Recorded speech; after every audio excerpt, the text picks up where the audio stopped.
Hello, unique beauties, and welcome back to the How to See Your Beauty the Way God Sees Your Unique Beauty Summit.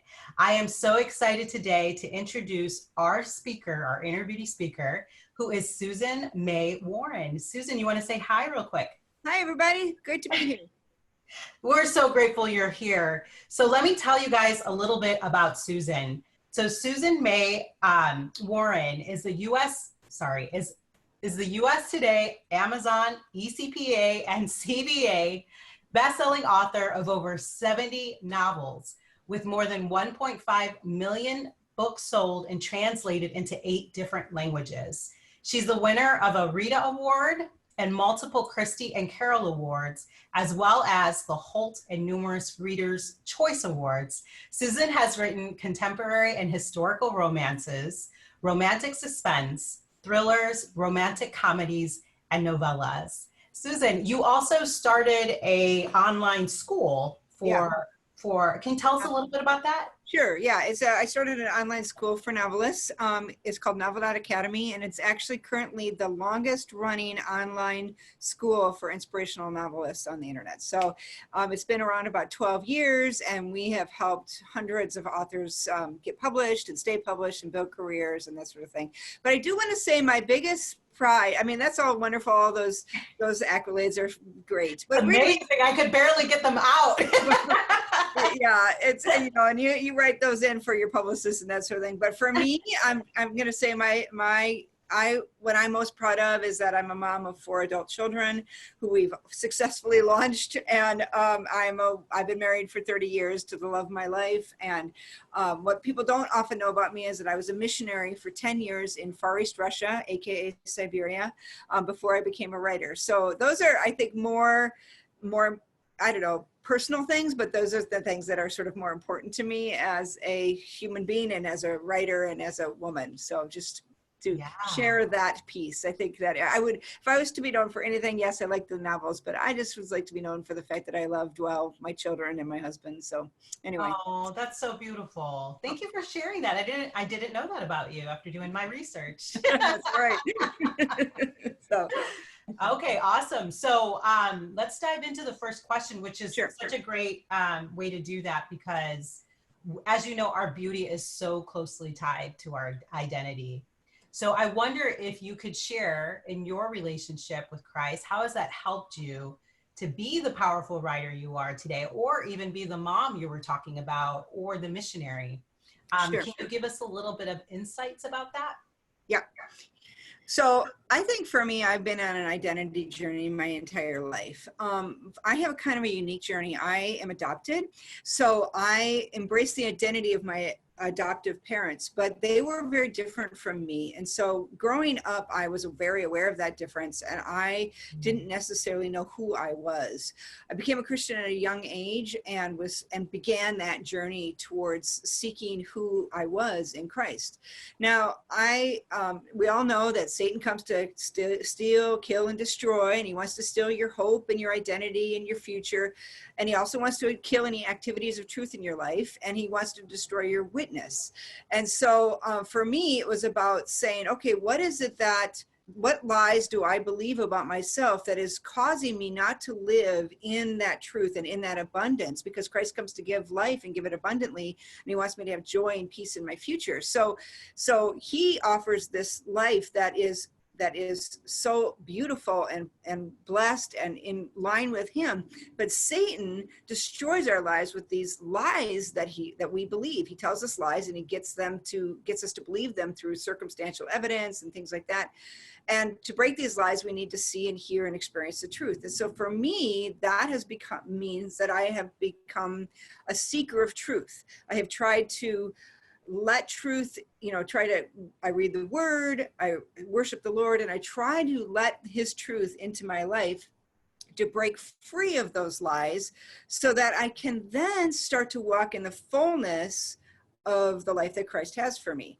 And as I do that, I start to see who I am more, right? So the lies pull us down and keep us from experiencing that joy. we break free of those lies, or rather Christ breaks us free of those lies. We start living in truth, and suddenly our true personality comes forth, right? We see ourselves as creative. We see ourselves as loving. We see ourselves as the people who we were created to be. And so we start to blossom, but that only comes after we've been set free. And we only get set free when we reach out to the Lord and realize that we are his. He doesn't want Satan to have us. We get trapped in this idea that we have to, these lies. And Jesus says, no, don't believe those lies. Believe what I say about you. Believe believe that I've created you for a purpose. Believe that I love you. And what has helped me in many ways is to say, okay, Lord, what do you say about me? What do you believe? What is it that you are saying about me? And so a lot of times what that means is for me to get to know who Jesus is and see what he says to his disciples and the people around him, and realize that those are words for me too, right? So for me, a lot of finding my identity in Christ has been very much about seeking truth and seeking the Lord so I can be set free from those lies and then start to blossom inside the world that he has given me. And so for me, I've discovered, that I am actually a person who really loves well, that wants to love well. I have a desire to see people set free, which is why I'm a writer, and I can talk about that in a little bit.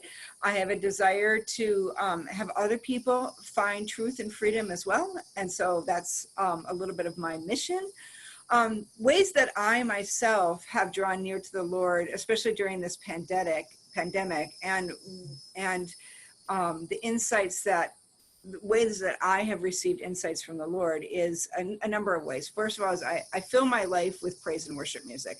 I can't even begin to tell you how much that means to me. I'm constantly have praise and worship music on. I used to be someone who was like, oh, praise and worship music, it's just another kind of music. But no, it's anointed. It has words of truth in it. You let those words in, and suddenly you're breaking free of all sorts of barriers in your life. Then I also start every day in the Psalms, and I read the New Testament every day. So I have the Psalms, which is like the cry of the heart, right? And then the New Testament, which is Jesus speaking to us and showing us who he is. I also journal my truths, and I turn them every day into godly affirmations. The Lord is here the Lord is my shepherd. I shall not want, right? So I say, Lord, you are my shepherd. You know all my needs. I do not need to panic. You are here with me because you love me, right? And turning that around. And then what does that tell me about who I am? I'm someone that Jesus loves, someone that he's turned towards, someone he's going to care for, right? And then I also examine my life every day, and I see where God has shown up to provide, not just gratitude, but specific gratitude, where I see God being very specific with me. And I don't know why, but that just helps me see that God is intimate and he cares deeply for my particular needs, and I am special to him. And then finally, I always ask myself, what lies am I believing today that is causing me to act the way I'm acting? And how can I rebuke that lie and fill that space with truth? And it's not just me saying, well, how can I do it? But rather I rebuke the lie and I ask the Lord, fill my mind with truth. Help me know who I am in you, and help me to see myself the way you see me. And so it's active warfare against the lies, and actively embracing that truth and actively embracing that identity, so that then I can start to blossom. So I love the way you said the part of intimacy where you recognize that he knows you so well. He knows your situations better than you do. And then he'll show up in a way that you weren't expecting. Now, this is what I translated when I heard you say this, because I have experienced that with him, where he shows up in a way that you didn't know was going to happen. And it was just, when you look back at your story or you look back at your situation, you're like, oh my God, you're doing this specifically for this reason. And it's to better me this way. Yeah. And usually that's an inward, I call it inner beauty, that he's blessing me with, not an external, like worldly circumstance or, a thing or a person. It's a blessing that he's giving within. And it's so beautiful because it's like, wow, he cares about my heart. he cares about me. And he was able to supply and give what I needed in an earthly sense, right? And I think here's how it kind of translates to beauty for me, right? People that do not have that sense of peace that God is providing for them, that he loves them intimately, that he specifically cares for them specifically, tend to, and I've done this in my own life, take control of their own lives. They're like, oh, and they panic. They start to become bossy or harsh with people, or whiny, or just their world becomes about grabbing onto the things that they can hold on to so that they'll be safe, right? And then they become, hard people to be around, right? Because they're very self-oriented, because they're scared. And so what happens is that instead of letting peace flow out of them and saying, you know what, I don't need to be scared because the Lord loves me and is taking care of me, they become scared and selfish and dark and hard to be around. And that's not beautiful. Beautiful is peace and outward reaching, and don't panic, and letting the Lord be at work in their life and other people's lives without necessarily interfering with that work, right? And so I feel like, to be very honest, the heart of, when I'm letting go of the lies and I'm letting the Lord be in charge of my life, naturally I'm starting to blossom and let peace and some positive beauties come out of me. And then it does change my countenance. And it just, you can have a very beautiful person on the outside physically, but their spirit is not beautiful. It's dark, and it's selfish, and it's, all these things. And it turns them into an ugly person. But a person who might not be super beautiful on the outside can be gorgeous because of the person that they are, and the way that they trust and they treat other people, and these sorts of things. And so I really feel like you're so onto something with that inner beauty. And it really starts with who is in charge, who's at the core of your life. Is it darkness? Is it the Lord? Is it you? Who's really in charge at that core that's then coming out of your life? Yeah, I love the way you use the word gorgeous. I'm like, yeah, I like that. Because you're right. There is a difference. And that's the thing from my own life journey, has been studying beauty. Like, I have been studying what is beauty, because I asked God that question like 15 years ago, am I beautiful? And it's taking years for him to answer that. And in my journey, I'm recognizing that I believe we got the definition of beauty wrong. I believe that God intended beauty to be multidimensional, and it comes from within. And I think that somewhere along the line, and that's my next thing, I want to go through the Bible and figure out, where did beauty come from, and where did the words come from? Because I really think we got it wrong, because it's multidimensional. I think there's another word we need for describing external. Like, I call it pretty. Like, it's pretty. It's not beautiful, it's pretty. And so I think there is a difference. Yeah. So anyway, so that's my life mission. I want to study more about that, and teach women as much as possible about what God is showing me about beauty, because I used to be a victim of surface level beauty. I used to think beauty was all external, and that led me to a very bad, very on the floor crying, just from so much pain of believing those lies. So yeah. I like gorgeous, though. I think I'm going to use that one. Gorgeous. Yeah, it's a good word. It's a good word. All right. So those are all powerful insights, sharing so many great insights about how you're getting through this pandemic, and how you're, holding on to the truths of who you are. You talked a little bit, what I heard you saying, when you were talking about the ugly, right? I heard you talking about an orphan spirit, like when you believe that no one is there to take care of you, that it's all, on you, and you got to make it happen, or it's survival mode. Right. I think that's a beautiful insight. And I think it's really hard, as Christians, to recognize, not only do we have our husband as Christ, but we also have, access to his Father, who is now our Father, and is our provider. That's right. And I think that's a powerful thing. I love the way you're going into Psalms, Mhm. to recognize that he is taking care of Yeah, every single it's need. really good. Yeah, I've read the Psalms every day for the last 30 years, one psalm Wow. a day. I just keep going over and over them. And I just, they're just the great cries of the heart. And David just was so honest. And sometimes we need that brutal honesty with the Lord. Like, where are you? You promised to take care of me. People are saying bad things about me. How come you're not here? And then he always ends with, but Lord, I know you will rescue me. And always having that sort of confidence. You will rescue me because you love me. And really understanding that and really knowing that takes a long time to get into your heart, but it's exactly what the Psalms are all about, and one of the reasons why I'm constantly reading them. Yeah. Yeah. You mentioned prior in our conversations that being in the word for 30 years has rooted you, right? Do you mind Mm-hmm. sharing that with the audience, how it's Sure. rooted you? Yeah, absolutely.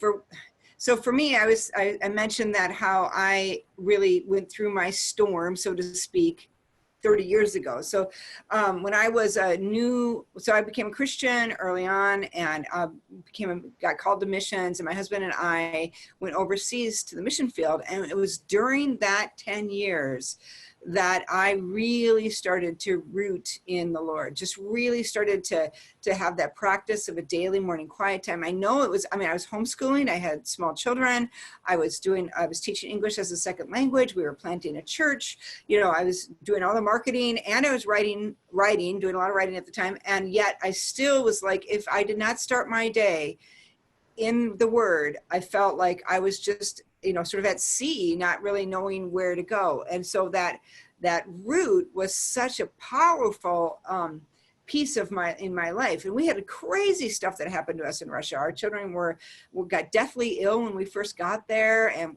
had this terrible dysentery and nearly died. We got evicted from our flats, all the time, not all the time, but quite often. And we had very little time to find new places to live. It was just the structure of where Russia was at the time. And we had a home invasion. We had lots of things that happened, and it's just scary stuff, right? But I just kept going back to Jeremiah 17:7-8. And it says, blessed is the man who trusts in the Lord and whose trust is the Lord. For he will be like a tree planted by the water that extends its roots by a stream and will not fear when the heat comes, but its leaves will be green, and it will not be anxious in a year of drought, nor cease to yield fruit. So I love that verse. And it just always reminds me that, okay, if I am digging deep now in the Lord, when I need him, when I go through the storms, then I will not be uprooted and tossed all around. I will be firm, right? And so we've had a lot of crazy stuff that's happened. We had our garage burned down, our house nearly burned down. We've had to live in all sorts of crazy places. We've just had a lot of turmoil, and not bad things, just life things, right? Yeah. But having that rootedness in the Lord, and not just in the Lord, but knowing that he loves me and he wants to rescue me. His posture is, I want to rescue you. We often think, oh, we have to beg him to come into our lives. Please, Lord, please help me. He's like, I'm right here. I want to help you. And yes, you can ask, but I'm right here. You need to have the confidence that you are never going to be left alone, right? And having that, it takes time to get that. And that's why, to me, that daily examine of writing down where you've seen God show up in your life today, personally, day after day after day for 30 years, you start to go, of course he's going to be here for me. Of course he's going to take care of what we need. I'm not going to panic because I've seen him do it over and over and over again. And sometimes I just open up my journal and I'm like, yep, there he was there. Oh, yep, there he was there. And I just continue to see him. And I just need to, it's like I testify to myself that he's been there, right, through my journals. But I Yeah. just feel like that rootedness does prepare you for times like this. And you asked me the question, did anything change during COVID? No, nothing changed for me during COVID. I still had my daily quiet time, but here's what changed for me. I had more time for prayer, more time to pray for the people I loved, more time to encourage other people, more time to go for a walk and pray and think. And what was interesting to me during this COVID time is that the whole world got a timeout.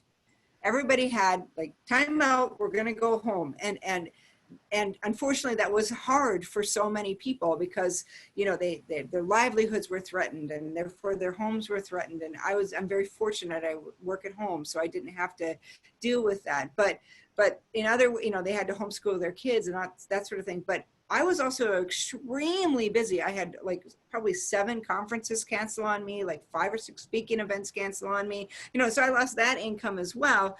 But it wasn't, but I also gained a moment to breathe and go, hey, maybe my plate was too full. Maybe I'm filling it up with better things like taking a walk and praying.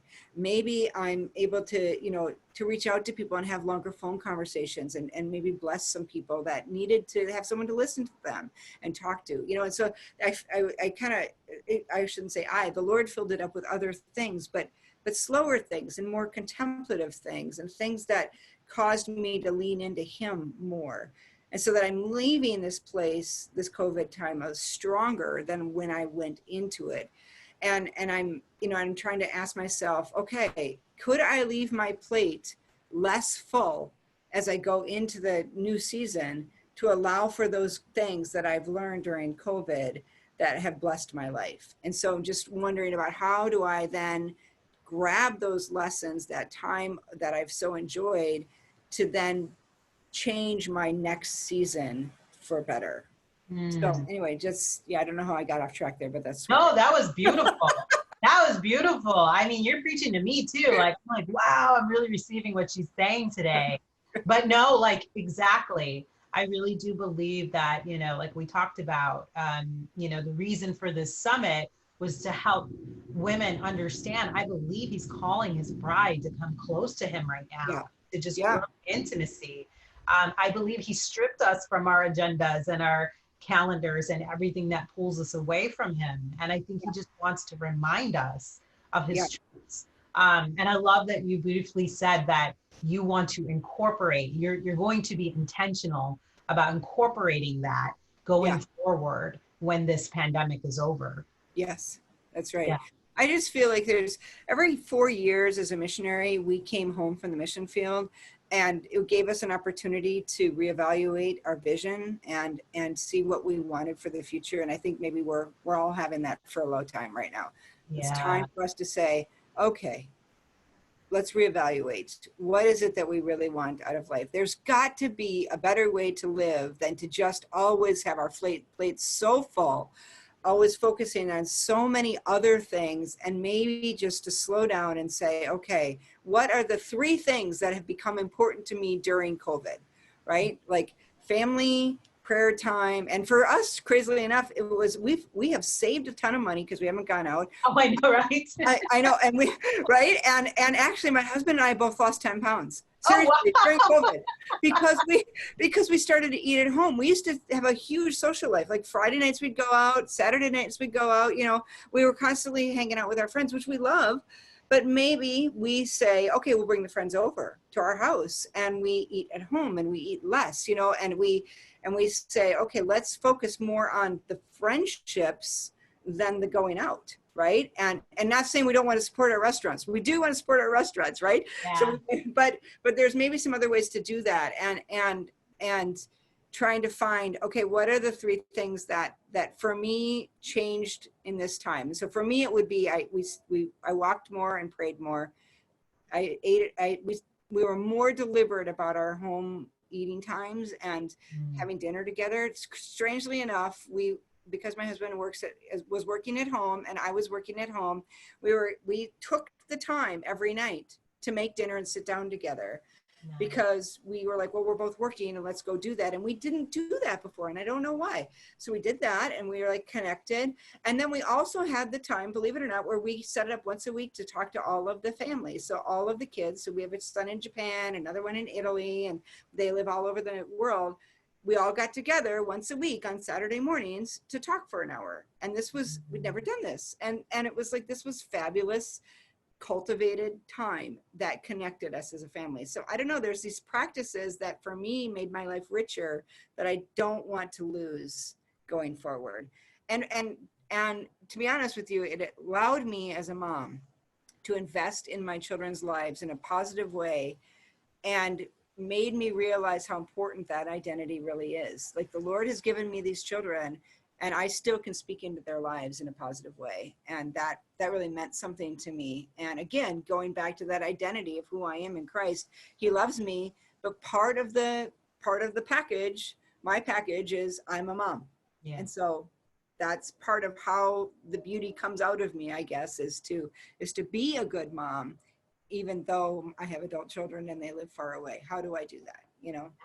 So that's beautiful. Man, so many good wisdom nuggets. Thank you for sharing all those. Wow. Really, really good. I did want to talk about your writing though, before we ended the interview. Yes, let's do that.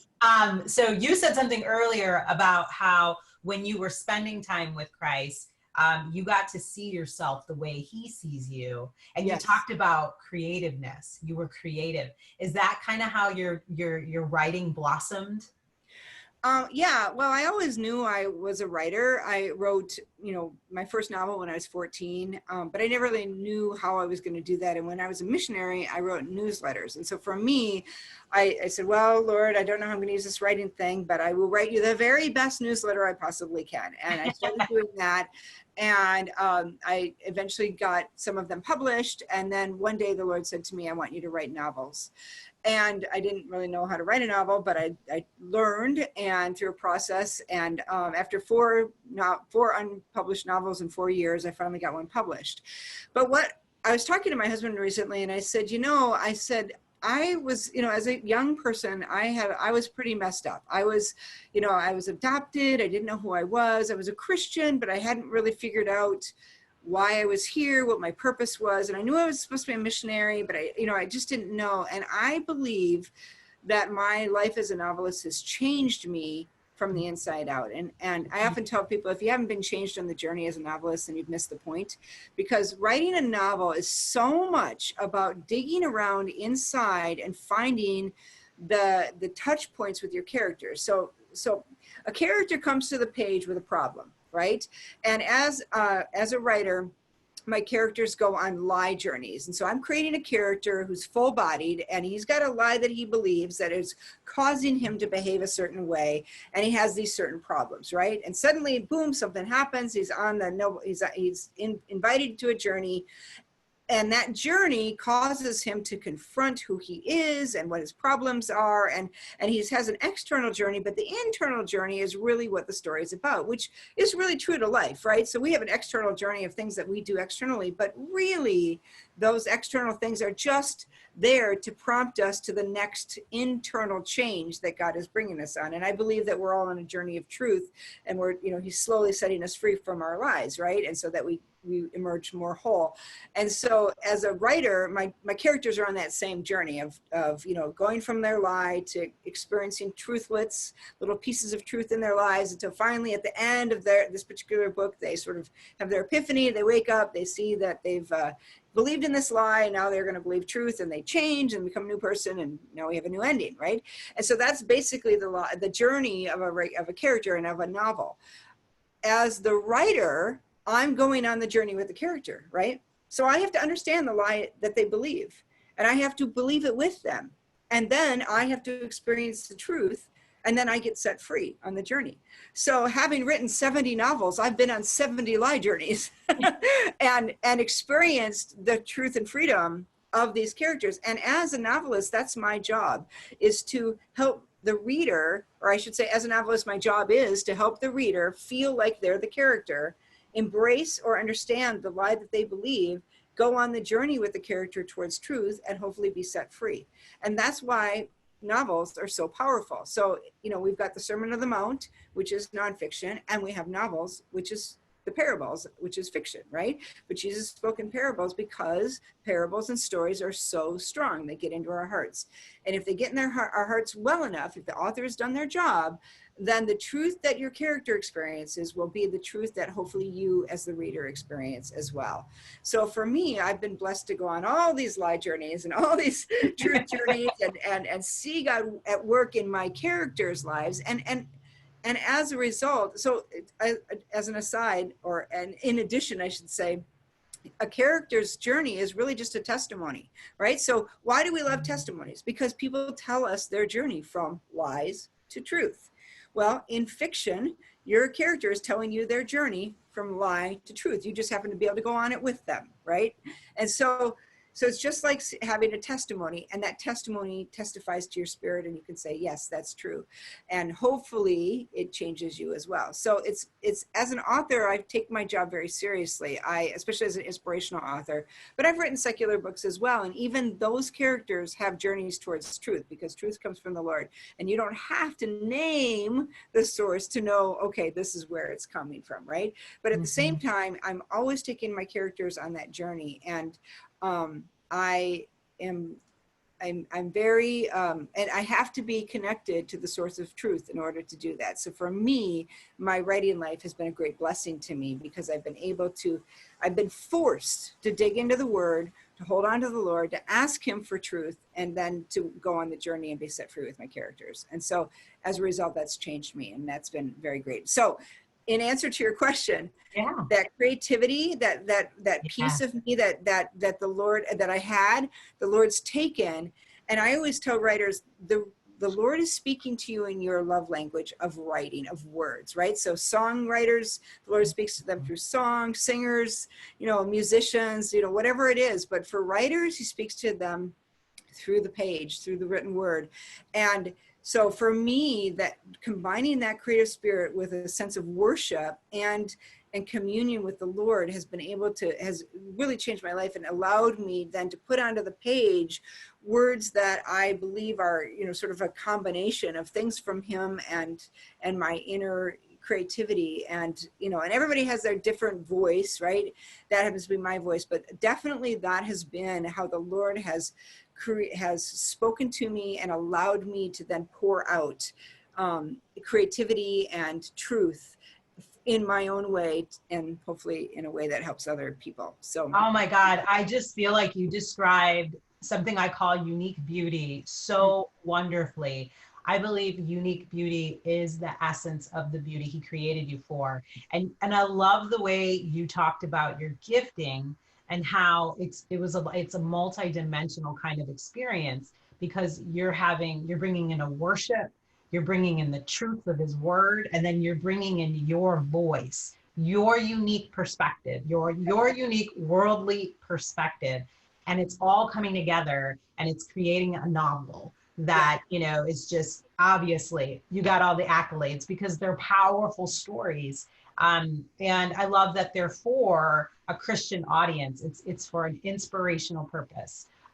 So I love the way you describe that. And I hope that the women watching this interview understand that whatever God's will is for you in life, it will be incorporated as such. I feel like Susan really described what it's like to walk in that unique beauty, because your beauty is not for you, it's to serve others. And it will make you happy, and you will be excited to be a part of that beauty, that process, but you will change the world by actually walking in it and bringing it into the world. So I just love the way you said that.